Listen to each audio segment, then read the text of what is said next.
થોડા થોડા દિવસે કોઈને કોઈ ગતકડું કરી ચર્ચાનું કેન્દ્ર બનનારા અરવિંદ કેજરીવાલ ફરી એક વખત લોકોનું ધ્યાન ખેંચવામાં સફળ થયા છે। આ વખતે તેમણે કોઈ ધરણા શરૂ કર્યા નથી, પરંતુ આ વખતે તેઓ ગયા છે જેલમાં। જી હા, જેલમાં, અને એ પણ તિહાર જેલમાં। થોડા મહિનાઓ પહેલા કેજરીવાલે એક પત્રકાર પરિષદ સંબોધી ભાજપના નેતા ગડકરી અને કોંગ્રેસના કેટલાક નેતાઓના નામની એક યાદી જાહેર કરી હતી।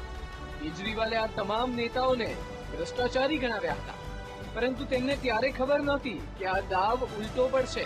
પોતાને ભ્રષ્ટ જાહેર કરાતા નારાજ થયેલા ગડકરીએ તે સમયે જ કેજરીવાલ સામે માનહાનિનો દાવો માંડ્યો હતો। આ કેસની સુનાવણી વખતે દિલ્હીની પટિયાલા કોર્ટે કેજરીવાલને કાં તો જામીન લેવા કહ્યું હતું અથવા ₹10,000ના બોન્ડ ભરવા આદેશ કર્યો હતો। જો કે કોઈ નીતિ નિયમોમાં ન માનનારા કેજરીવાલે કોર્ટનો આદેશ માનવાનો ઇનકાર કરી દીધો।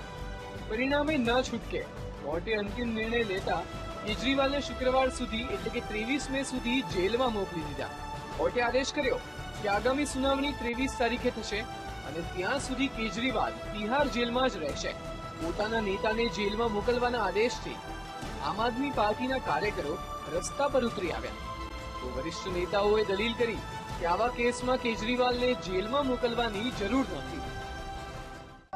सिर्फ अंडरटेकिंग के आधार पर खत्म कर दिया था मामला और उसके बाद अगली डेट लगाई गई थी, लेकिन इस केस में उनको बोला गया कि आप बेल बॉन्ड फर्निश कीजिए।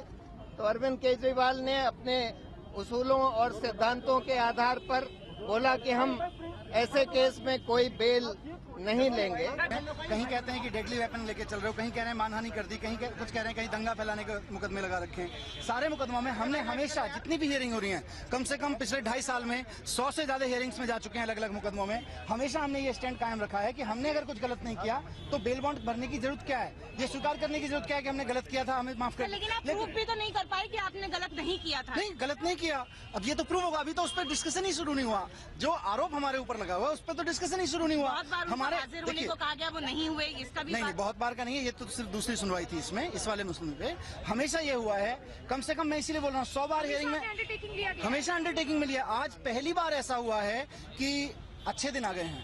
अरविंद केजरीवाल का गुनाह यही है कि उन्होंने नितिन गडकरी के खिलाफ भ्रष्टाचार के गंभीर आरोप लगाए। क्या इस देश के अंदर भ्रष्टाचार का गंभीर आरोप लगाना गुनाह है, अपराध है? मैं सवाल आप लोगों को जानना चाहता हूँ। जमानत क्यों नहीं ली? भाई हमने जमानत नहीं ली, हमने जमानत नहीं ली।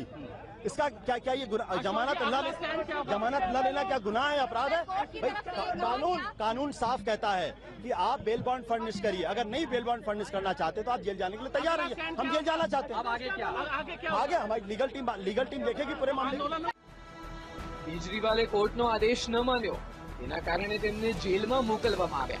ત્યારે ભાજપે કેજરીવાલના આવા ગતકડાને રાજકીય સ્ટન્ટ ગણાવ્યો છે। नहीं, मैं श्योरिटी नहीं दूंगा। मैं मेरे शब्दों पर मुझे रिहा करो। और मैजिस्ट्रेट कहते हैं नहीं, मैं नहीं कर सकती कानून के। और आप अपने को आम पार्टी के लीडर कहते हैं, परंतु आप खास सुविधा मांग रहे हैं।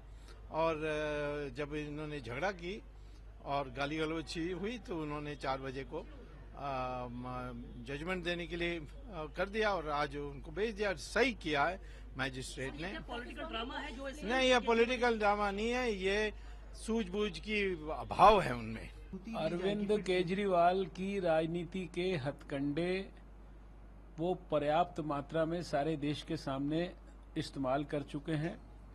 सारा देश उनकी कहानियां कई बार सुन चुका है और सारे देश ने उनकी दोगली राजनीति, कथनी करनी में फर्क, इस सब को पहचान कर ही शायद कश्मीर से कन्याकुमारी तक उनको उनकी राजनीति का जवाब 2014 के लोकसभा चुनाव में दिया है। દિલ્હીની સરકાર બનાવવામાં કેજરીવાલને સમર્થન આપનારી કોંગ્રેસે પણ હવે તો ઘસીને આમ આદમી પાર્ટીને સાથ આપવાની ના પાડી દીધી। दिल्ली की जनता को वो गुमराह करने की कोशिश करेंगे, अपने आप पे जाति की तरह बताने की कोशिश करेंगे और पुनः एक बार दिल्ली की जनता के वोट कबाड़ने की कोशिश करेंगे। हमेशा से वो आरोप लगाते रहे हैं लेकिन उसका कभी साक्ष्य नहीं दिया। क्या ये जो फैसला जो है अभी वो उसी को बिल्कुल कोर्ट का फैसला बिल्कुल सही है। कोई भी राजनेता या कोई भी व्यक्ति अगर झूठे आरोप लगाता है तो उसके खिलाफ कड़ी कार्रवाई होनी चाहिए। અત્યાર સુધી તો કેજરીવાલ ધરણા અને આંદોલન જ કરતા હતા, પરંતુ હવે તેઓ જેલમાં પણ જવા લાગ્યા છે। ત્યારે જોવાનું એ રહે છે કે કેજરીવાલની આ નવી રણનીતિ દિલ્હીવાસીઓને આકર્ષી શકે છે કે નહીં। VTV bureau.